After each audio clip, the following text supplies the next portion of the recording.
tower. Sepertinya di mil udah ada tim Bonafide yang udah mengamankan satu komponya. Sedangkan NJID seperti biasa drop pointnya ada di sekitaran CPR.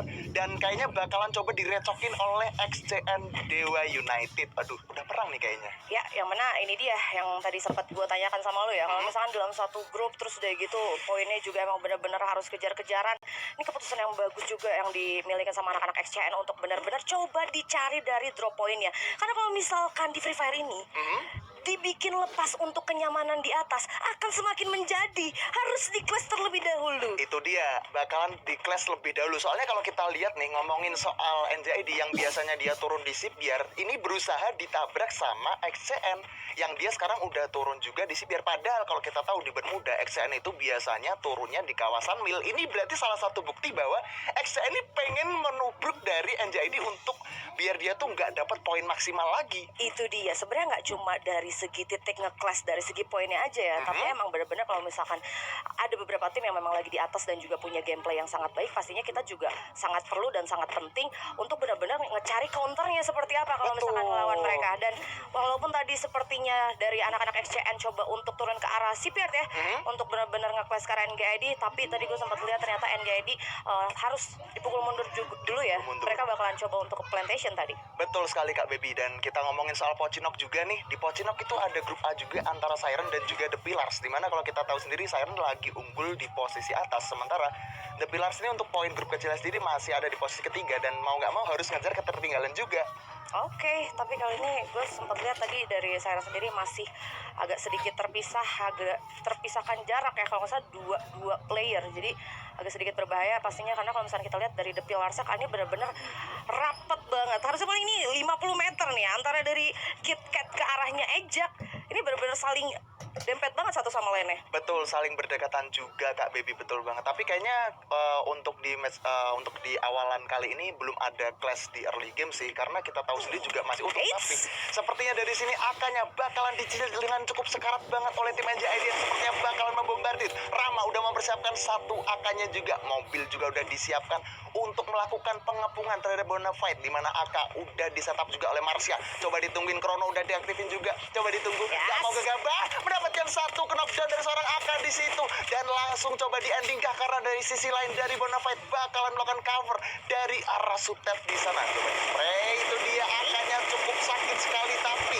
karena scope-nya belum maksimal juga, jadinya nggak bakalan terkena begitu sakit. Tapi Marsha di sini harus terknockdown dan coba di revive oleh seorang Rama yang bukan Roma. Akhirnya masih bisa melakukan reviving terhadap temannya, yaitu Marsha. Sementara dari Bonafide sepertinya bakalan langsung mundur jauh-jauh. Tapi di sini Mervin bakalan memberikan satu distraksi juga ke arah sana. Walaupun begitu, di sini Bonafide kayaknya nggak mau terlalu maksain clash-nya juga, KO Baby. Iya, yang mana sebenarnya kalau misalnya Bonafide mereka juga ada di peringkat yang atas kan. Betul. Jadi gue rasa dengan adanya poin yang seperti ini juga untuk dari segi gamenya ini juga emang masih keputusan yang baik yang dimiliki sama anak-anak Bonafide. Walaupun tadi AK memang terpisah, kalau misalnya kita lihat cukup jauh banget dari arah teman-temannya ya. Dan sebenarnya posisi ketika dia tadi coba jalan untuk ke arah dari segi pom bensin ya, memang sebenarnya itu udah benar-benar ke spot. Dia tuh ada di titik kepatahan yang emang tengahnya tuh masih benar-benar kedapatan banget visionnya dari arah rumah orang kaya di Riverside. Jadi gue rasa AK juga sulit banget untuk diselamatin, apalagi kalau misalkan tiga temennya juga nge-covernya dari arah bukit bagian atas itu cuma dapat satu sutet, dan itu bener-bener riskan banget buat nge-cover ke arah bawah. Betul. Jadi so better ya udah coba bener-bener balik dulu aja, karena kalau misalnya kita perhatiin kali ini masih 46 player yang live. Jadi bener-bener baru 2 doang yang hilang dari Bermuda untuk match pertama kita kali ini. Ya betul sekali Kak Baby. Kalau kita ngomongin soal AK yang tadi terknockdown dan harus dipulangkan begitu aja, emang karena posisi AK gue setuju banget dengan apa yang udah dimention Kak Baby, bahwa AK ini terlalu jauh dan dia posisinya udah bener-bener kekepung banget oleh player dari NJID sendiri. Sementara kalau misalkan tadi itu terjadi clash dan ada salah satu yang tumbang, itu bakalan jadi sebuah kerugian juga. Sementara di sini Ikinya harus terknockdown begitu saja. Sementara dari Mervin lagi-lagi masih bisa melakukan revive tentang Ubed, bakalan langsung melakukan spray juga pada duel vektornya, tapi di sini langsung terknockdown begitu saja. Tersisa seorang Rain, apakah masih bisa, karena di sini dia cukup jauh banget menggunakan satu baretanya, dua bahkan coba di tapping samping begitu saja. Bakalan coba dikejar menggunakan satu kalengnya, nggak dikasih ampun. Rain sepertinya bakalan jadi harapan bangsa yang terakhir kali, karena di sini kayaknya bakalan coba dihancurin begitu saja. Apakah masih bisa menyelamatkan klasemen dari XCN Dewa, karena di sini berhasil mendapatkan satu dan juga coba ditunggu, coba diras baiklah bosku, nggak ada ampun. Tapi di sini Mervin dan Iki melakukan backup dari jarak jauh, coba dihancurkan glownya begitu saja. Sementara dari Rain mencoba melakukan satu tembakan, dua tembakan, bahkan nggak bisa karena di sini XCN Dewa harus dipulangkan oleh NJID. Dan kita langsung moving ke pick di mana masih ada West Bandit yang bakalan berperang juga oleh tim Unite. Ini ada Eko Esport juga, bahaya banget. West Bandit udah kehilangan dua playernya. Ya ampun, apa yang terjadi? Dua orang harus hilang begitu saja. Dan di sini Ekonya enak banget, tinggal datang bisa saja. Dan West Bandit Elektra bakalan langsung terknockdown begitu saja. Sementara menyisakan seorang Alpha yang mencoba untuk kabur jauh-jauh. Sementara dari Unite bakalan coba kabur juga, tapi di sini dia menerima damage yang lumayan sakit banget. Unite-nya ternyata harus tumbang di posisi ke-11 atas Siren ternyata yang udah nunggu di atas garasi. Ya, ini sebenarnya titik poin dari Eko Esport. Mereka punya vision yang bisa kita bilang kalau misalkan lagi benar-benar jadi third party dalam visionnya Eko Esport itu benar-benar bakalan dapat banyak banget kill point. Tapi kita agak sedikit berpindah dari sebelum tadi kejadian Eko Esport yang mana ada NGID dan juga XCN. Betul. Yang tadi sebenarnya team fight kayak yang udah kita mention juga. Yang mana sebenarnya XCN ini udah ngeburu NGID itu ketika dari drop point pertamanya. Ketika dari di DPR. Ternyata mereka ketemu di Riverside, walaupun tadi sebenarnya itu bisa gue bilang keren banget dari anak-anak NGID ya. Mereka punya rotasi menggunakan vehicle, dan vehicle-nya ini nggak cuma dipakai rotasi untuk mereka kayak benar-benar berempat moving dari satu titik poin menuju ke circle selanjutnya, tapi vehicle yang mereka milikin ini benar-benar digunain untuk ngecover backup support. Jadi either kalau misalkan ada dua racer yang jalan duluan ke depan dan coba untuk team fight, nah yang menggunakan vehicle ini benar-benar bakalan coba untuk ngacak dan cari player yang lain. Bahkan tadi gue ngeliat kalau nggak salah ada dua player yang coba untuk majuin ke arah Rain. Ya itu dia, soalnya Rain Keren juga banget. udah tersisa sendirian, dia juga udah gak ada nothing tulus juga. Sementara kalau kita lihat lagi di sini, Eko Esport sepertinya bakalan coba dibombardir oleh Giant Esport yang udah menunggu di atas tower. Ini bakalan berbahaya karena tersisa dua orang begitu saja. Coba dilemparkan satu granat, dua meledos. Itu dia, berhasil knockdown dan langsung dibalikin juga Giant Esportnya oleh Eko Esport di posisi ke-10. Oh baby.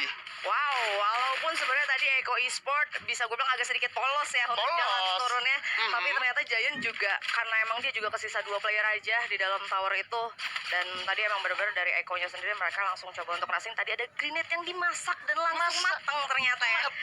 Sampai akhirnya dari anak-anak Giant Esport tadi langsung dipulangkan, dan lumayan cepat harusnya berarti kali ini. 9 tim 31 player yang live untuk kali ini zona pertama. Tadi kita sempat ngobrol gitu kan. Apa tuh? Sebelum case kan. Gimana gameplaynya? Katanya rata-rata late game-nya 10 tim. Tapi ternyata udah mulai masuk ke match day ke-7, makin panas tim-tim yang bermain. Itu dia, makin panas. Soalnya memang di match day sebelumnya banyak banget ketika masih zona keempat tuh kurang lebih 10 tim lah. Tapi sekarang kita bisa lihat early game-nya itu bener-bener lebih aktif banget dari segi permainannya. Sementara kalau kita lihat dari segi zonanya yang bakalan menyusut ini, kemungkinan besar sih penumpukannya kan ini kan ada di Pocinok ya. Cuman zonanya chance terbesarnya masih ada di sekitaran pick atau di Pocinok. Kalau misalkan pattern zonanya belum berubah, karena jujur aja sekarang zona itu memang patternnya lebih unpredictable banget ya. Benar-benar agak sedikit ngacak, tapi ini kalau misalnya kita lihat untuk dari area atasnya, ini benar-benar totally di wipe abis-abisan sama anak-anak NGID.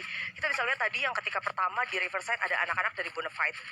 Sempat terkena gap juga dari arah NGID. Kalau misalkan dengan match day yang terus berlanjut dan misalkan nanti bisa masuk ke fase play-in juga, dari NGID ini benar-benar dikasih leluasa untuk berada di atas. Kita bisa lihat ini rata-rata semua mainnya di area bawah.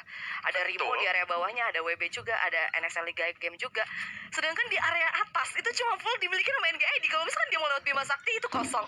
Dia mau masuk ke arah pick bagian rumah L-nya itu, rumah L garasi itu juga masih kosong juga. Mulus banget jalan NGID. Mulus banget ya perjalanannya ya, kayak nggak ada yang gangguin sama sekali. Dan ini yang menarik adalah circle-nya udah ketebak banget nih di sekitaran Kota Tua, Pocinok ataupun Pik.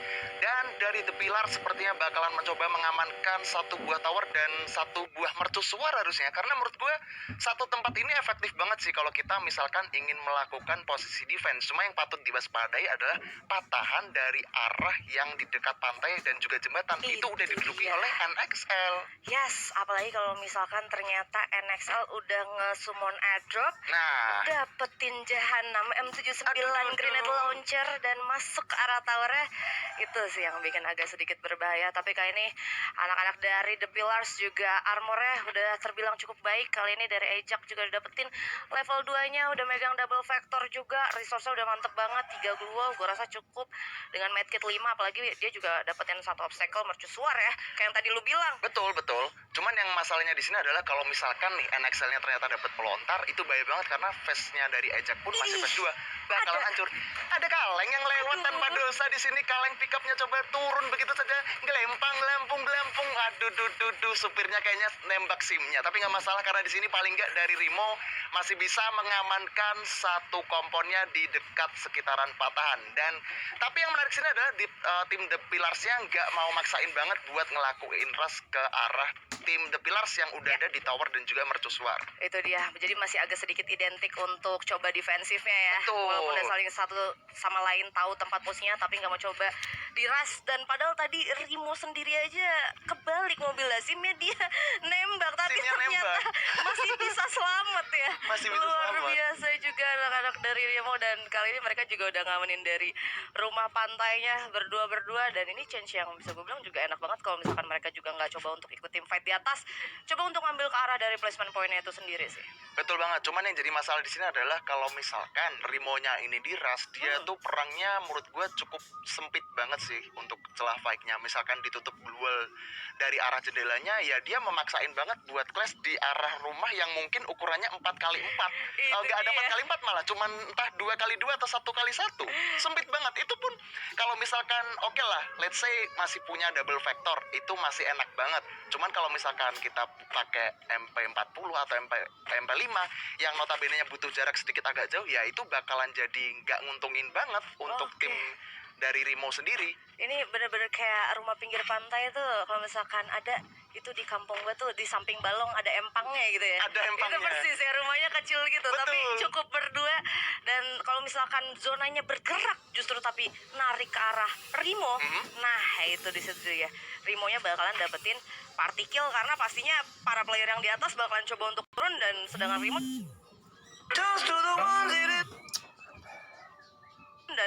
Rimo juga udah dapetin obstacle-nya sendiri buat nembakin ke arah para player yang coba turun. Tapi Bonafide kali ini masih survive setelah tadi harus kehilangan AK ya di arah early game-nya tadi di Riverside.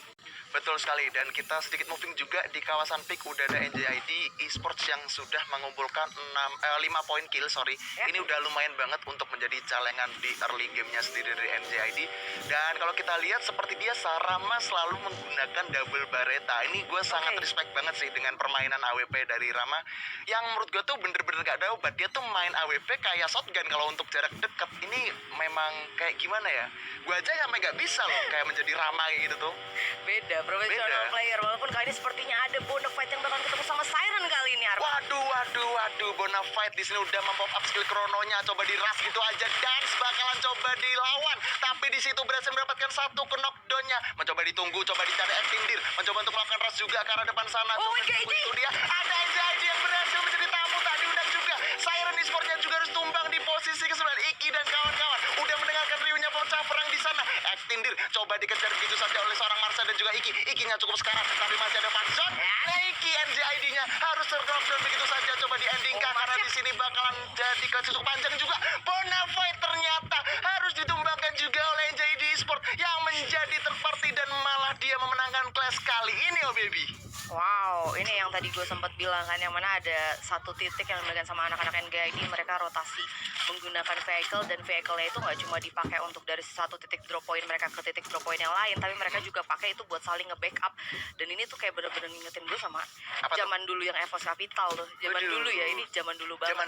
Zaman dulu banget, ini bener-bener satu. Kita bisa lihat tadi ketika ada dua player ya, ada antara Iki dan juga Marsha yang coba langsung nurunin gitu aja. Dan Iki juga itu punya apa ya, bener-bener jaga badannya tuh bisa terbilang lama, walaupun pada akhirnya dari seorang Ikinya itu harus knockdown, tapi itu dalam satu titik yang lama. Tapi kita bakal lihat tim fight lagi kali ini antara Eko dan juga WB. Yes, itu dia. Tapi kalau kita lihat ternyata Ekonya berhasil knockdown salah satu playernya, tapi harusnya masih bisa di revive juga.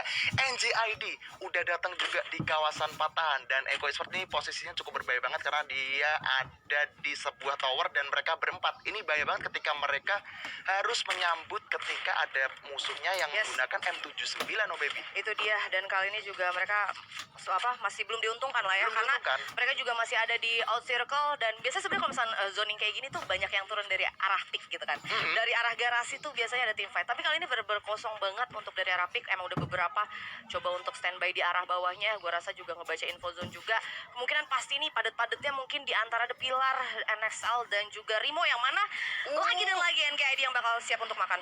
Ini dia GRC-nya yang barusan lewat dari Sentosa, bakalan terknockdown juga dari seorang Lee. Bakalan coba melakukan balasan karena di sini kalengnya bakalan coba dihancurin begitu saja. GRC harus kehilangan dua playernya yang mau nggak mau harus mencoba masuk ke arah bawah. Ada NXL, coba ditabrak tapi nggak kena bosku. Masih bisa selamat. Ada Rimo di depan. GRC serba salah. Mau dibawa kemana? Hubungan kita nggak bisa kemana-mana. GRC seseorang Romi di sini mencoba untuk menghancurkan satu kalinya untuk dijadikan obstacle abadi. Sedangkan dari Rimo mencoba menyambut juga NXL yang coba datang, tapi NXL-nya harus terknockdown begitu saja. Apakah masih bisa di revive? Karena di sini clash-nya bakalan panjang banget. NXL bakalan mendayu-dayu untuk masuk ke dalam circle yang udah sangat sempit banget. NXL dengan 3 playernya udah berhasil knockdown dari The Pillar sendiri. Rimo harus kehilangan duanya, mencoba untuk di revive dulu. GRC harus tumbang di posisi ke-6, sedangkan The Pillar juga harus tumbang di posisi ke-5. Bahaya banget. Di sini udah diras. Eko Esports-nya juga harus tumbang di posisi ke-4. Terusnya 3 tim. Cepet banget. Kimits-nya juga harus knockdown di sini oleh Iki menggunakan satu pelontar yang langsung connect begitu saja. Rama